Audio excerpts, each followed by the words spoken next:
welcome, welcome, welcome. So excited to see you all. And if I don't see you, I'm still good with that. Because remember, this is a no screen, no pressure gathering today. I'm really glad you've taken the time to, to hang out with us and chat with us. I wanted to just welcome you all to this How to Manage Stress Better in 2022. Lord knows we need to manage it better. And I want this to really be a fun, engaging conversation, because that's exactly what it is. This is not a presentation. It's not necessarily a webinar. The formality is not really there. This is really about having a discussion, dialoguing, asking questions, and encouraging and supporting one another. So I'm really thrilled to have my bestie here with me. I know on the flyers, Dr. Cassandra Lewis, and she is all that and a bag of chips and then some. But she's also like my friend, and just a wonderful human being, a wonderful sister, just a great person. And we've talked over the years about everything, it seems. And so it's just seemed fitting to have her on this first coffee chat. I'll give you kind of a highlight, because it's kind of a lot to read, but just in a nutshell. Oh, wow, Valerie, I'm over here blushing. But she's just well respected in her community. She's a community leader. She's a thought leader. She's extremely busy, and she's managing a lot of things in her life. And so what better person to talk to than somebody who's probably just as busy, if not more busy than you are. So I really felt like it made so much sense to bring her on and to have a conversation. So I'm not going to go into a whole lot of too much detail, other than we're going to chat. And do you want to say anything before we get started? I'm excited to be here, and I think the feeling is mutual, and I think that's part of the whole conversation that we're going to have, just being able to connect with another person who, despite how crazy and busy our lives may be, we have that partnership with someone really special. And I consider you in that category, Valerie. So I'm really excited to be here. I'm excited to be a part of this very first conversation. So yeah, I'm looking forward to it. All right. So like I said, we're going to just jump in. I wanted to jump in real quick and just with a poll, because I want this to be engaging. But first, I feel like I'm on that infomercial. What first?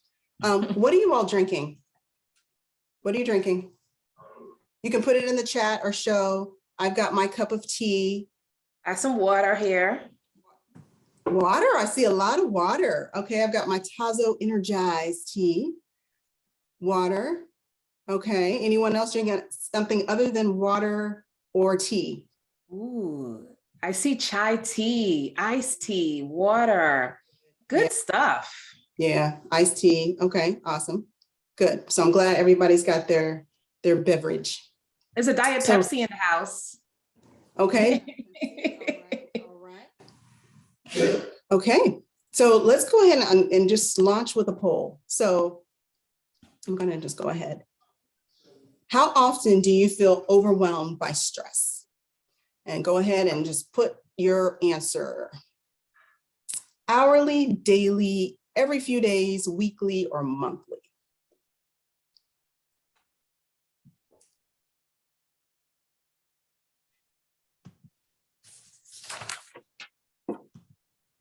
And we almost have everybody who's responded.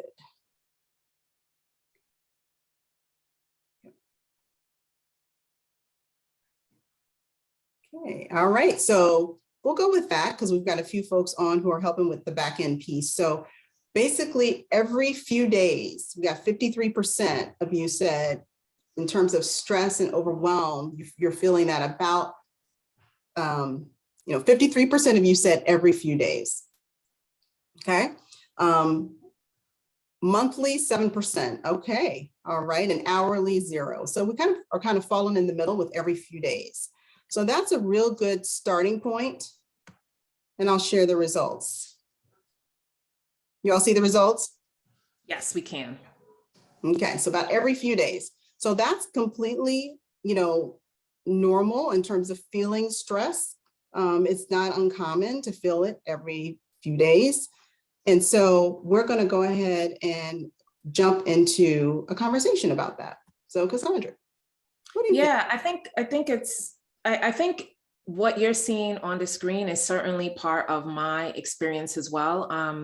I think that we know that we are living in a really busy society that has been compounded by COVID-19. I think, Valerie, even when you put forth the advertisement about this event, we talked about the fact that nowadays, particularly with all the changes and all the drama that we're engaged in as a nation, as a not even a nation, but really as a world, we're all starting to feel stress so acutely because of the fact that we're more disconnected, we're more in front of the screen. But hopefully, this is not a stressful experience for you. But certainly all of these things added together has really put a lot of uncertainty about the future, a lot of uncertainty about our health, a lot of care and concern for our loved ones. All of those things have really added to how stressed out we feel as individuals. I know there's men and women on this line, so definitely there are some gender differences, but we all are in this kind of this fight against stress and figuring out how we can manage stress together. So I know Valerie has been in this field for a really long time. She didn't give her intro about Fitwell, but that's part of her mission, really, to really help us manage it. So over the years, I want you all to know Valerie has been really an instrumental resource for me to learn how to manage stress. But there are a lot. I think we're going to start first by talking about some of those triggers. Yeah, and just some of the stats. So, I mean, the stats when it comes to stress are pretty astounding. $300 billion is the cost of stress-related issues and sicknesses and illnesses. And so when you think about that number, I mean, that's staggering. I mean, folks, that means that people are missing work. People aren't able to do what they need to do to take care of their families because they are walking around carrying stress. And one of the things I've noticed over the years is, it's almost like a badge of honor to be booked and busy. So, you talk to the average person, you're like, oh, hey, how's this? And oh, I got so much going on. I got this, I got this, I got this, I got this. And so by the time they like list everything they're doing with their life, you're going, well, dang, do you sleep? Like, what aren't you doing? Because when you're overtaxed, when your schedule is kind of has taken control of you, then stress just seems to kind of rear its ugly head. And so, when I think about what I've seen over the years with stress is that it's hard for people to turn off. And so that's why stress is so constant, because anytime you turn around, there's a stressor there. There's something that kind of triggers that stress response. And so, whereas 40, 50 years ago, you could just go home and be home. The phone might ring, maybe not, but you wouldn't get pings and notifications and, looking at the news and all the social media that we're looking at that's kind of fueling the stress. So, when it comes to stress, and thinking about how it really impacts you, one of the things I realize is important is that we kind of step back and think about what toll stress is taking on our lives, like actually doing some reflection, because sometimes we're so busy going and going and going, we don't stop and think, dang, I've been sick like the last, 6 months, I've been getting colds a lot. But you may not even be thinking it's related to stress, but that's the cause of stress. And so then as a result, you miss work, you're just not as productive, you're feeling lethargic. So, those are some of the things around stress. And then, stress has also kind of reared its ugly head when it comes to autoimmune disorders. A lot of folks who are experiencing things like Crohn's, things like just things, IBS, all that is also can be a result of stress. And untreated kind of like stress that hasn't been managed. So, I always say to folks, listen to your body. And my main question really for people is, how do you feel? When was the last time you went to the doctor and told him or her how you were feeling? Because when you when you say how you're feeling, and that gives more information about like what stressors may be going on in your life that you may not even have thought about. Yeah, I think that I totally agree with everything that you're saying, and I'm wondering that sometimes we may be walking around with some of these conditions, and we're not even really recognizing that it even may be the stress taking a toll on us. So I think about a couple of months ago, I had a lot of difficulty sleeping, and I didn't put my finger on it. And then when I would sleep, and so this may seem odd, but when I would sleep, I kept on having these really bad nightmares, really strange stuff that I had not experienced since maybe I was a teenager, weird things like zombies chasing me, like violence, all sorts of really, really strange things. Why is my dream so tumultuous? And just taking a step back, I remember we had this conversation as well, taking a step back saying, why am I not having even restful sleep? It's impacting my sleep. There was another time that my back started bothering me. So recognizing that it may not even in this stage may not show up as a chronic illness, but okay, my body is starting to give me these warning signs now because I'm not sleeping well, because I'm having these really strange dreams, because my back and I'm getting more aches and pains. Maybe it's not the full blown, really scary stuff, but it is daily life recognizing that I'm just not well. I'm just not feeling well. I'm foggy brained. I'm not able to make decisions as crisply and as easily as before. I'm forgetting stuff. We ain't gonna go about me being irritable because yeah, when all of that is happening, yeah, mama ain't right. Like the attitude, right? Not pleasant to be around because I'm snapping, I'm yelling, my patience is wearing thin. So those are, I know we talked about when we say what could stress show up as? Big things, major things, but then as well as these kind of personality traits or these interruptions in who I am and how I show up in the world. Mm-hmm. No, I mean, that's excellent. I mean, I think, the other thing too is thinking about, how do you discern when it's stress and then what kind of stress it is, and if it's something else, if it's something. And so, one of the questions that was sent to us prior was, how do I know, one, before things like as things are happening, like how can I get in front of it so that I don't get blindsided by a stressful event? So we're kind of going into stress triggers right now. But then how can I be more just aware of knowing what kind of stress, like what's going on? So for example, let's say that Bed, come here, bed. Come here, bed.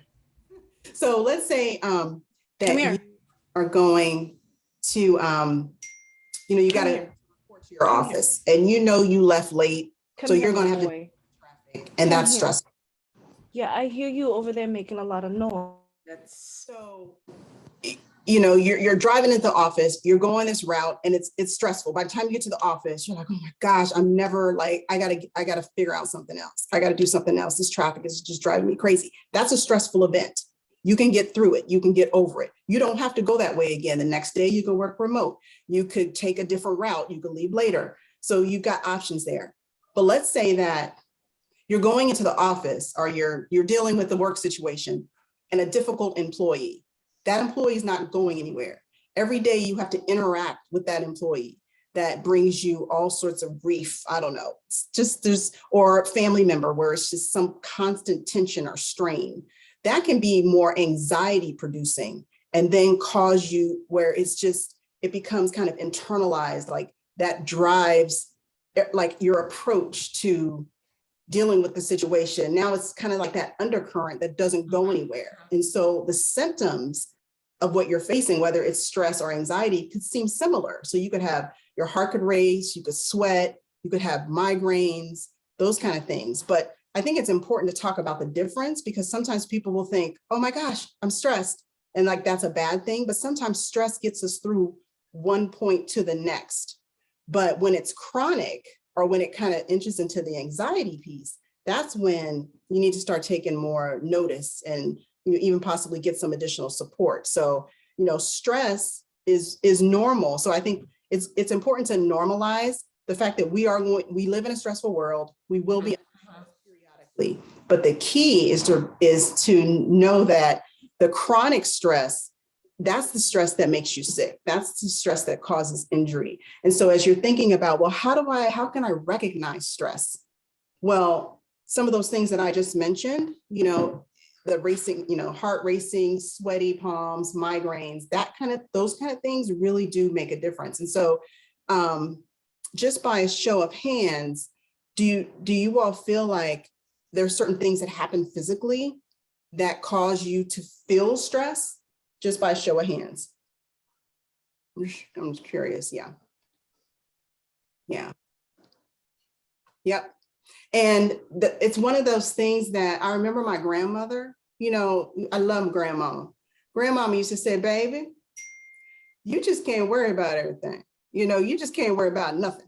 And I remember looking at her at the time, like, what is she talking about? And then she said, she followed up with, because you can feel it in your body. And I didn't know what she meant. You can feel it in your body. And there was one time, I kid you not, kind of similar to you, Cassandra, when we were talking about your dreams. I was going through this season and I literally could feel the stress manifesting in my body. It felt like a heaviness. I've never felt that before. It felt heavy. And I felt, I don't know, I just felt like something was happening inside of me. It was the strangest thing. It dawned on me that was stress. That was stress. Like my heart, it felt like something was like standing on my chest.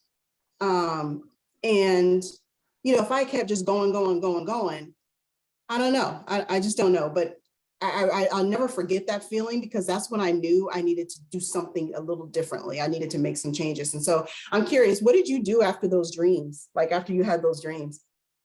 So here's the interesting thing, I'm asking a question of you, Valerie, because I did not recognize that I was under a lot of stress. Like if someone said to me during the day, right, during the normal course of the day, are you under stress? I probably would say, no, I'm busy. I'm just ripping and running. I'm okay. But the root cause was stress, but I didn't recognize it as stress until I started looking at the changes in my personality, until I started noticing the dreams, until I started noticing that I wasn't getting enough sleep, that I was spending like just about 5 hours a night sleeping, that I was working constantly, that my kids would come over to me and say, hey, are you going to get off the computer? And then I started noticing it in my dreams. So honestly, what I did, and this is a cautionary tale, because I'm a little hard-headed and I didn't recognize it as stress initially. I really came to the point where I was exhausted, I was irritable, I just was spent. And I remember calling one of my girlfriends and just saying, I don't know what to do, I don't know. And she was like, Cassandra, calm down. Calm down. All I want you to do today is go take a nap. Like, get off the phone with me, go lay down, go lay down. And I got to the point where, because I didn't listen to my body, because I felt like I'm strong.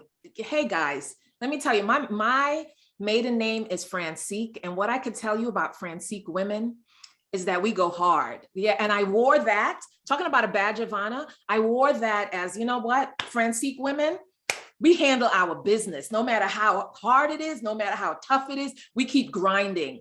But hey, just because my mom and my grandmother and the long list of Francique women, because they knew how to grind, hey, at the same time, how about leisure and pleasure? And because I just took a hard stop, went to bed that Saturday, and then started reevaluating my life, reevaluating how I lived, started doing more positive self-care things. That's how I dealt with it. But it wasn't an overnight fix. It was absolutely not an overnight fix. No, I think you raise a really good point. Like, it's not overnight. And sometimes things are going on in our lives and we're so busy kind of going to the next thing that we don't realize that it is a stressor that we need to deal with.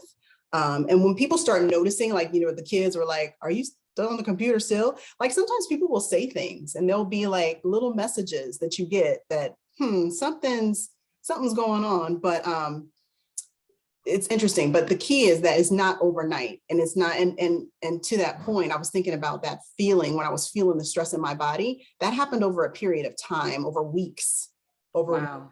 and it did disrupt my sleep. And so one of the things in terms of a stress trigger too is disrupted sleep, because as we get older, we need less sleep, but we also need quality sleep. So, you hear this magic number. Oh, everybody needs 7 to 9 hours of sleep. How many of y'all get 7 to 9 hours of sleep? Show of hands.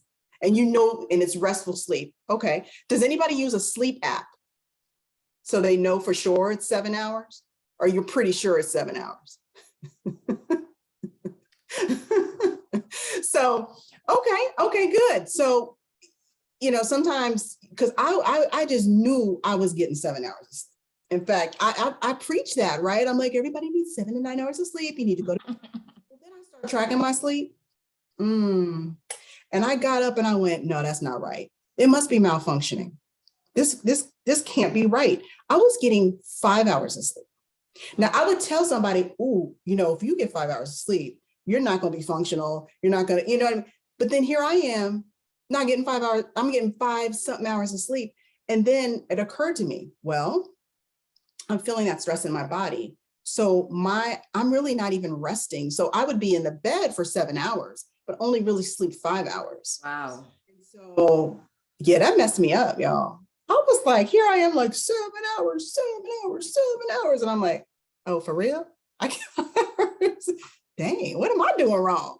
But yeah, but a lot of it's related to stress. And so when you think about insomnia and like sleep habits and stuff like that, yeah, so I'm happy with 6 good hours of sleep. So that's the key. 6 good hours. Yes. Yeah. So, I mean, the thing is, it varies. And I'm putting that out there. Like if you get 7 hours, that's awesome. And you feel great and you're productive, great.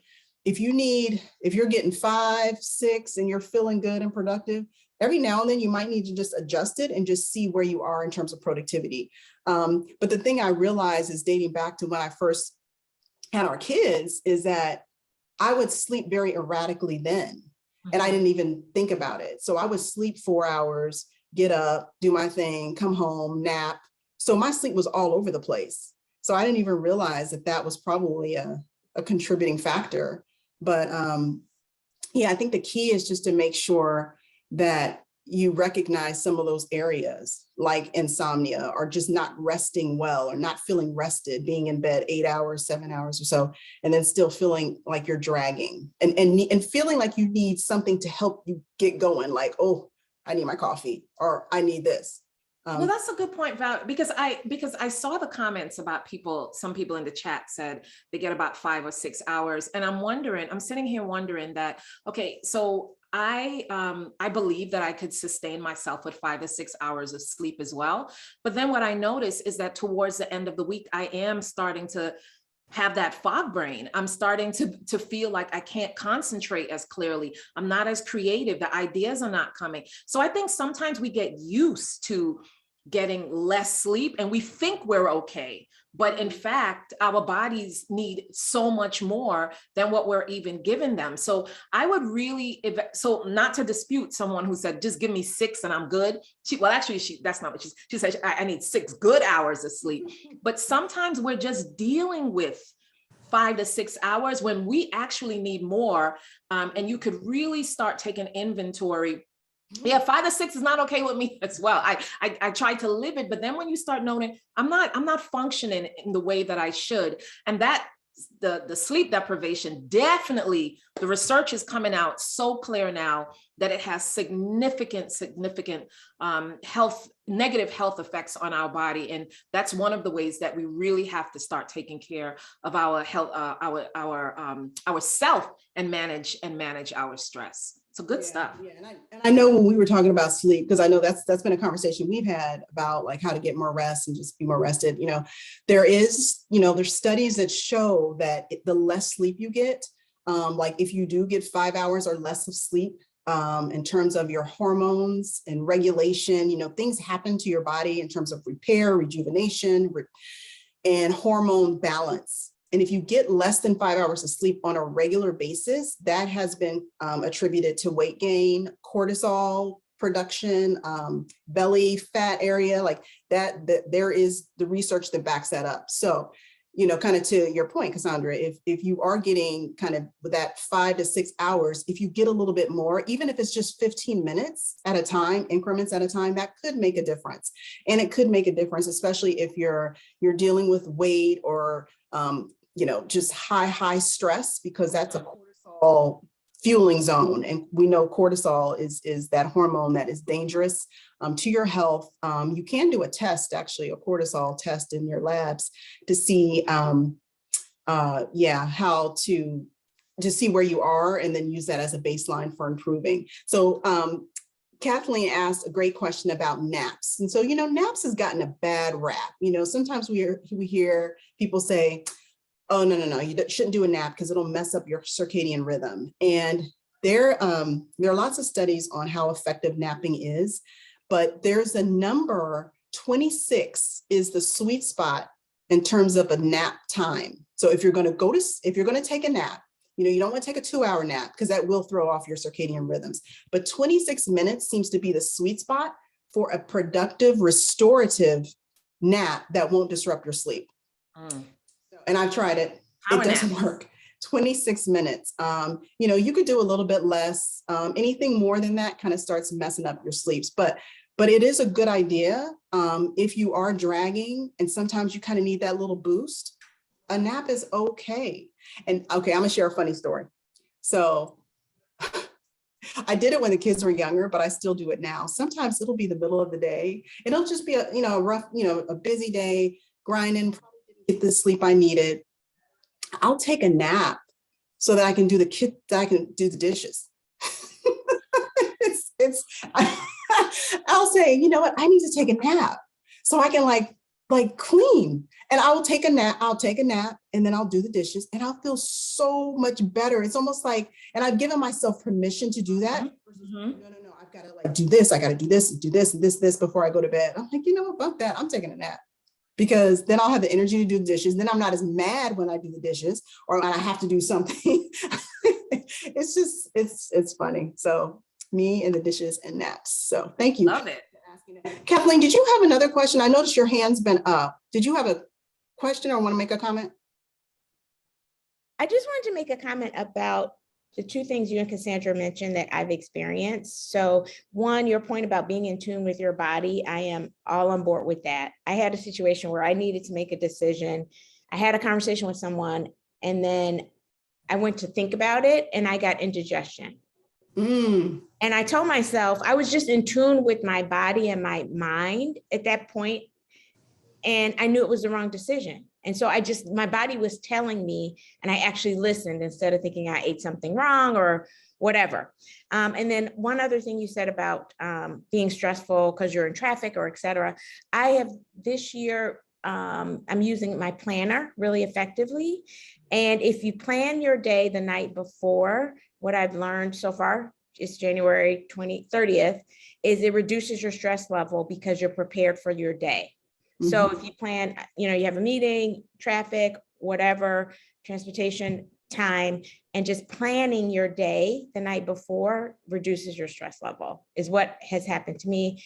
And the last thing I'll say is I am now owning that I need 9 hours of sleep. I tell everyone I'm not the person badge of honor. I can sleep on 4 hours. I'm just like, this is who I am. This is what I need. And what I found is that people it's like, it's okay to just say that and not try to be superwoman. So I just wanted to share that. Good stuff. Thank you for sharing. So I'm curious about that. So when you say that you need 9 hours of sleep, then that means that you're probably going to bed at a pretty decent time. So I think that's a good, we're still kind of in the triggers, but that brings up another point. So in terms of boundary setting, so you're booked and busy, I know. And folks may want to talk at different times of the night. How have you been able to put a boundary around the time you need for rest? Like, have you had to just shut things down? Like, what have you done?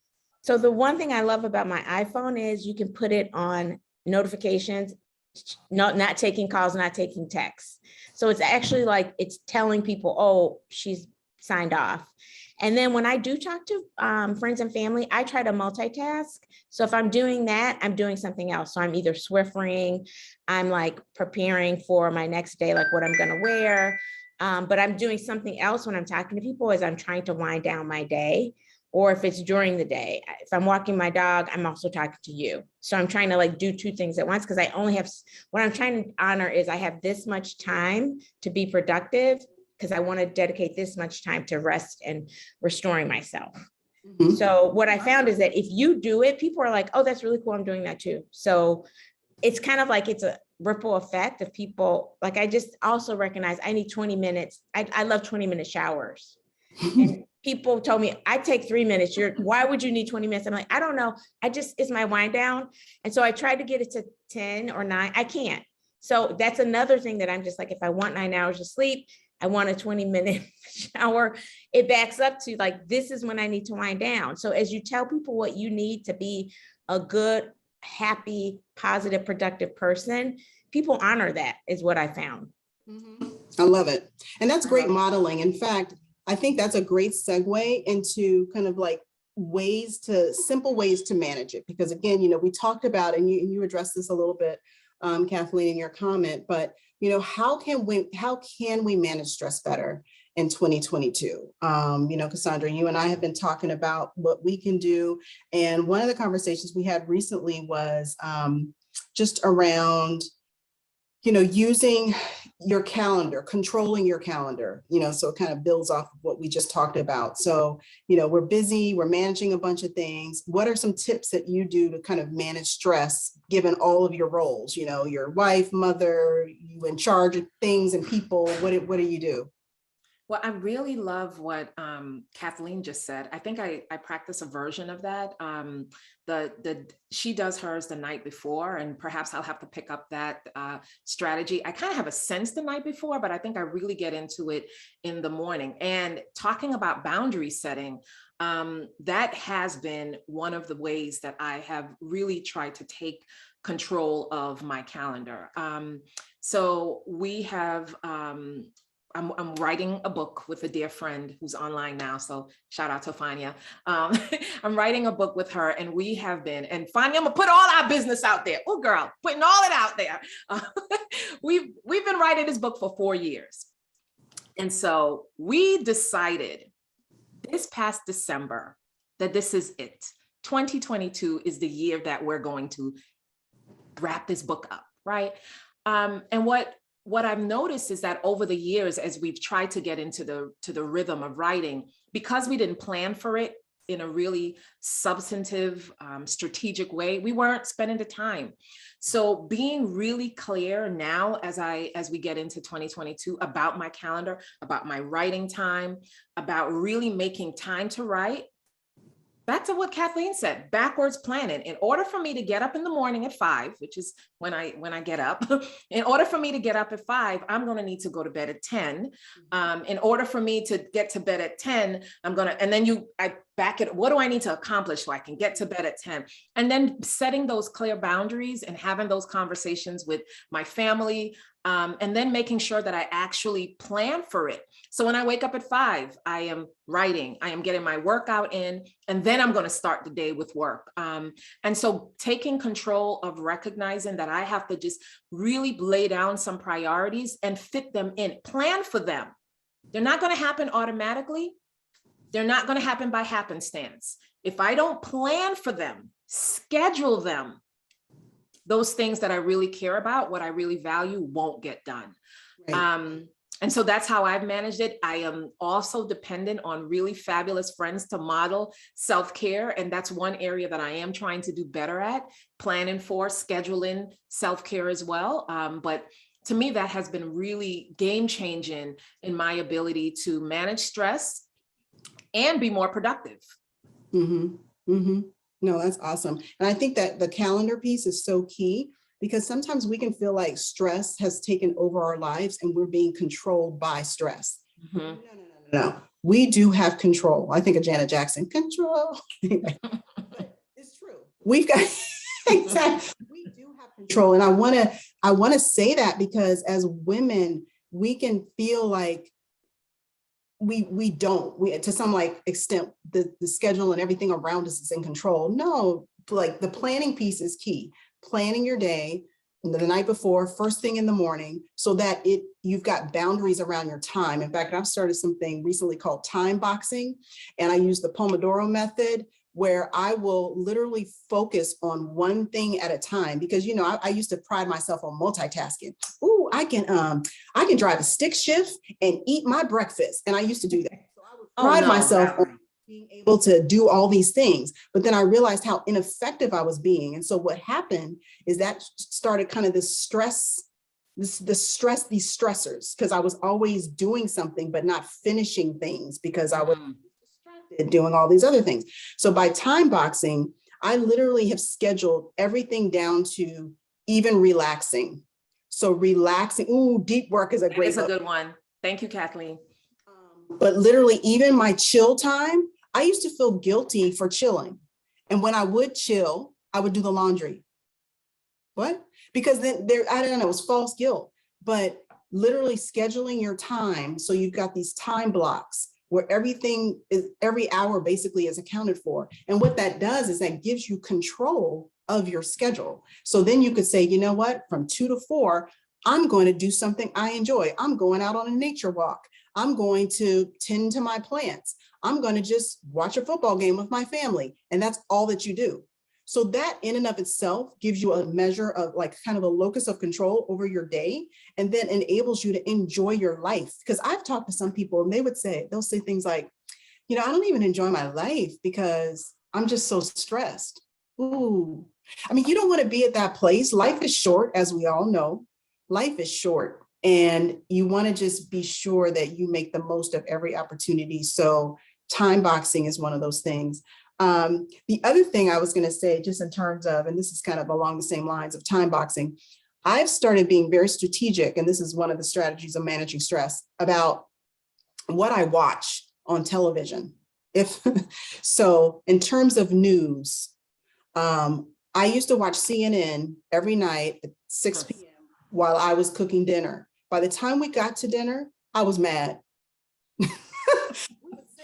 Be like, what's wrong? Why don't you like what I made? And I'm thinking, wait, where did this come from? It was because of all the negative news that was in my mind, all the things going on in the world. And then when you add this overlay with COVID-19, for folks out there who are caregivers, who are parents, guardians, who are helping, with everything, and you've got, pings and COVID test results and all that. So I time box that as well. So you've got to be careful of the media that you listen to, and also when you get those messages that can be a stressor. Because I'll be honest, with my kids in school, COVID testing is like kind of an everyday thing now, but it is an undercurrent of stress, because then if there is an exposure, that sets off a chain of events that now I have to manage. So going into my day thinking, what could possibly come up, and then, being more intentional about managing that. So. Yeah, I mean, I think that, I saw a comment or a question that just kind of came through, and I should probably pull it up. It's about the guilt, and about the guilt of taking care of yourself when you should be doing something, presumably for someone else. And I think that especially women, I know there are men on the line, but especially women, we tend to be prone for what Valerie rightly described as false guilt, because I think for many of us, we're attuned to being, helping someone else, serving, being the caregiver, whether it's for children or it's for parents or it's for a spouse or for anyone else, just caring for those around us tends to be part of the makeup of being a woman. And so therefore, because that is not only part of our natural inclination, but also the image that society kind of places on us, we feel like if we don't take care of someone, that I must be doing something wrong. If I'm not constantly there helping out, working on someone else's behalf, then I'm being selfish. But honestly, it is so time that we put that to rest. We absolutely can't care for anyone else if we don't care for ourselves. And I'm preaching to my own self in saying that. It's an area that I have consistently had to work on. I already told you about the long line of Francique women, and they know how to be caregivers, but really the body keeps a score. And if we don't care for ourselves and something happens to us, you know, so it's not, it's in their best interest and our best interest that we really take that time to care for ourselves. And let's put all of even these kind of noble attributes aside. We deserve to have fun.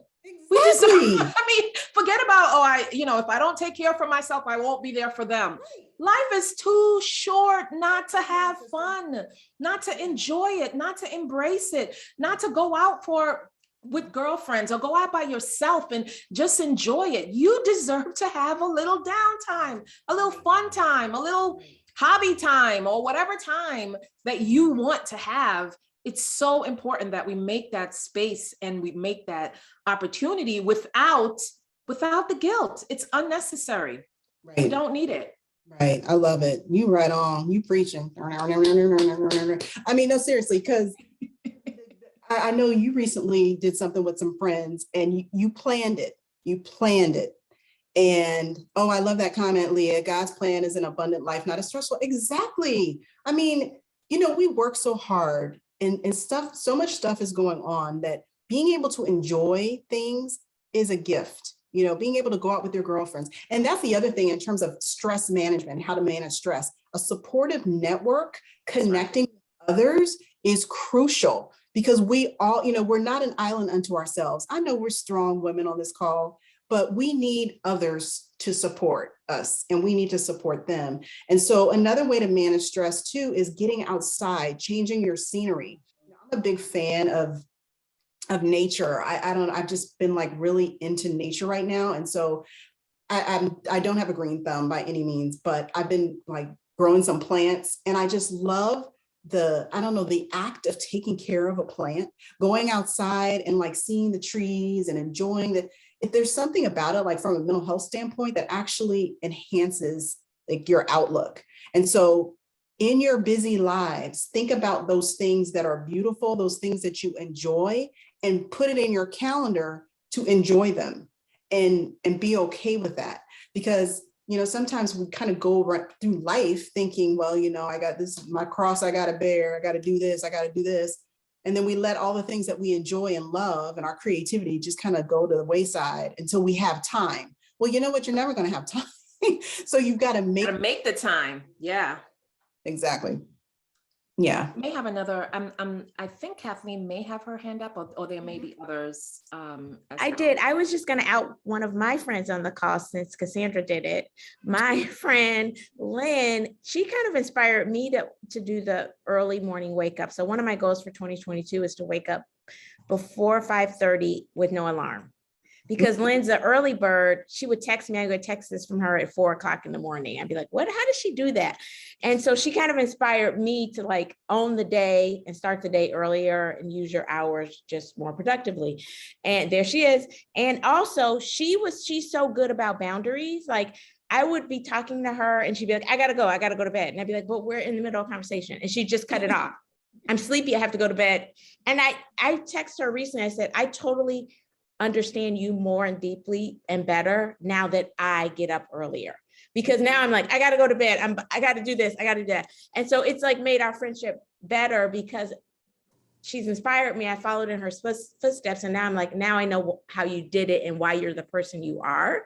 You get so much more done earlier, but you also have your limitations and your boundaries. And she would just end a call and hang up on me. And it's just done. It's over, So I just wanted to out my friend because she's on this call. If I would hang up on my day or it's taken away. And you see, Lynn said she won't hang up on you. She said she did it gracefully and nicely. Wow. Well, that's good stuff. So, one of the things, and I'm not sure where everybody is in their journey in terms of managing stress, and sometimes stress can seem so overwhelming that you don't know where to start. So if we were to give, Cassandra and I were to give some like kind of best like low hanging fruit on things you can do right now, I would say, and Cassandra, feel free to chime in, that one of the things that we can do is manage our sleep better, like really get a handle on our sleep, because when we're rested, then we can think clearly, then we can plan, then we can do. But the rest piece is really key. And then setting up your environment the night before so that you do have restful sleep. So there's, all sorts of schools of thought around putting your phone down, putting the screens away, because that blue light in the computers and your phones will keep your brain working. So thinking about ways to calm yourself at night so that you can enter into a restful sleep. That's the one thing I can think of. I think, what about you, Cassandra? So, I mean, I think when I initially thought of this, I was going to talk about the calendar, but I think we've said that we've had a great discussion about the calendar and being organized and setting those boundaries. So I think what I'll go with, Valerie, is asking and accepting help.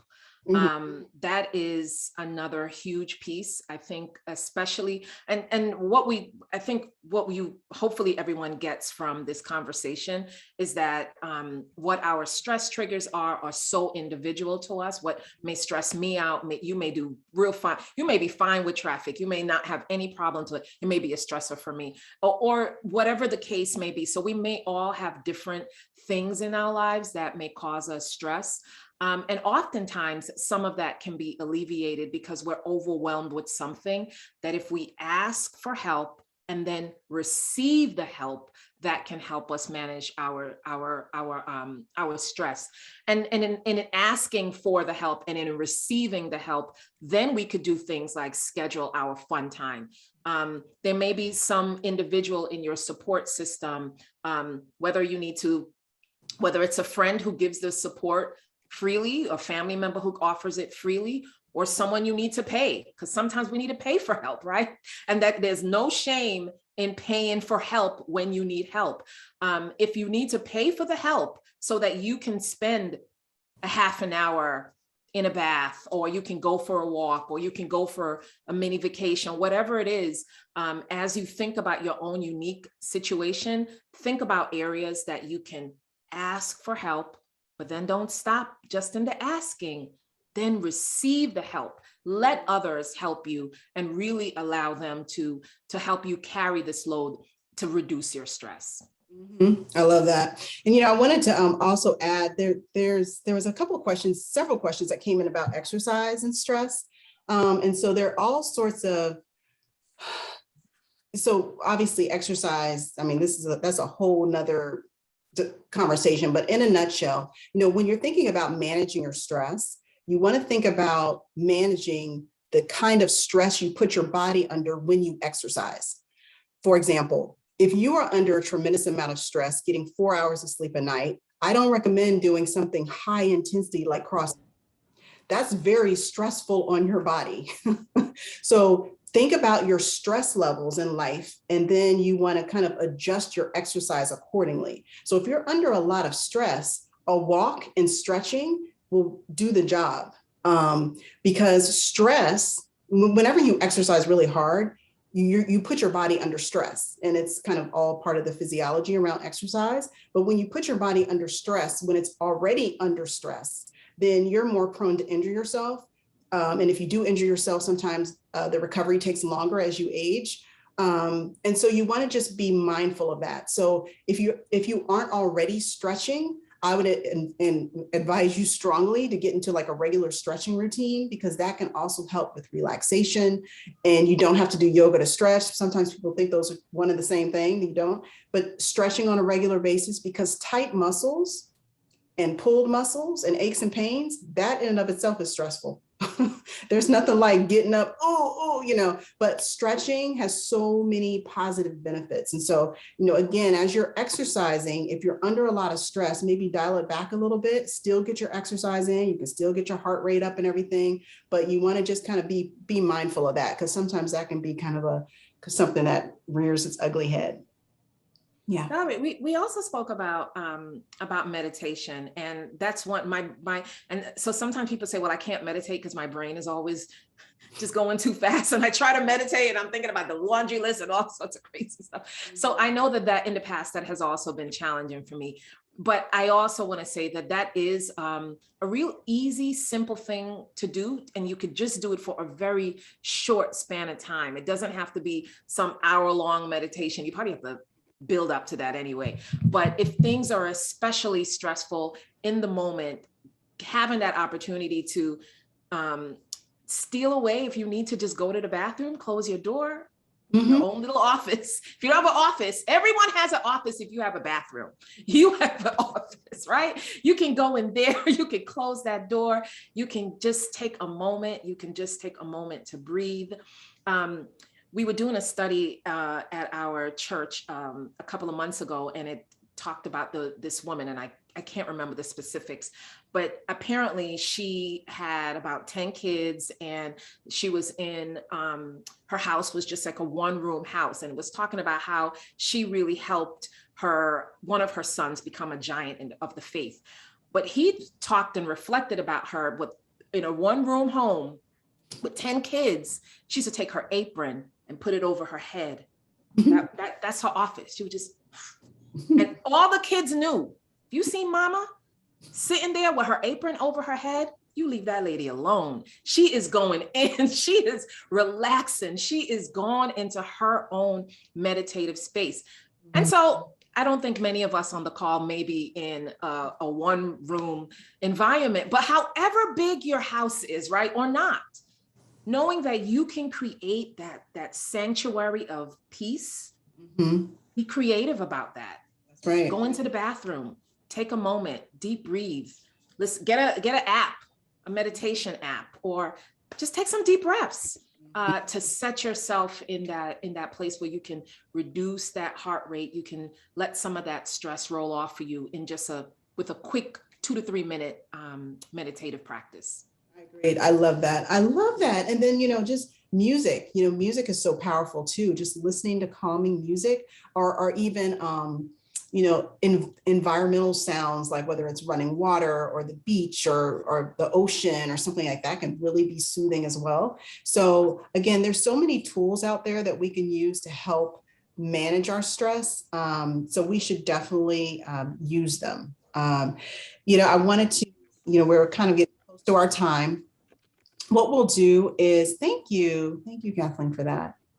So what we're going to do is we had a number of questions, and what we'll do after today's session is we'll send out a summary of the questions, some of our answers, and then also provide you with the link to today's recording so that you can share it with your friends, because we really want to encourage, as many people we know, folks out there that we care about, that we want them to manage stress better in 2022, because again, we don't know, like Cassandra said, we don't necessarily have control when the stress is going to come. We know it's going to come, but we do have control over our response and how we manage it.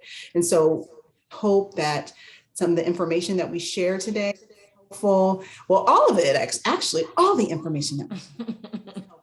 And that you will just, be encouraged and even more aware of your stress, the triggers, and how to manage them, and realize that you do have power to manage your stress. And if you do feel overwhelmed, if you feel like you do need some additional support, like Cassandra said earlier, seek help. If you need to talk with someone, it's okay to not be okay. Please reach out. You are not an island unto yourself, and we are here to support you, and there are people in your life who will support you, but you have to say something. Cassandra, any other parting words before we conclude? This has been a fantastic conversation. I do think that even settings like this was just so awesome. Just getting an opportunity to connect with each other. Hopefully this helped, even the small sanctuary that we created, even in this conversation, sisters, and for the few brothers that I see on the line, sisters and brothers, connecting to support each other. That's part of building that network that will give us that resilience that we need to care for each other and help us manage our own stress. So yes, I saw that Kurt dropped in the chat my information. I do welcome to continue this conversation for anyone who would like. In addition to my full-time job, I'm also an executive coach. One of these days, this book will be written in 2022, but yes, it will be written this year. So I'm happy to send out that information as well and to keep in contact. So please do feel free to reach out. Over to you, Valerie. Yes, thank you everyone for attending. Once the session ends, there will be a survey that pops up. Please fill that survey out and let us know how this helped you and any other ideas you have for upcoming coffee chats. That would be amazing. Thank you so much. And we really appreciate you all attending. Take good care of you. And each other, right? Yeah. No, that's right. Thank you. Thank you. Thank you. Have a good week, everyone. Thank you, you too.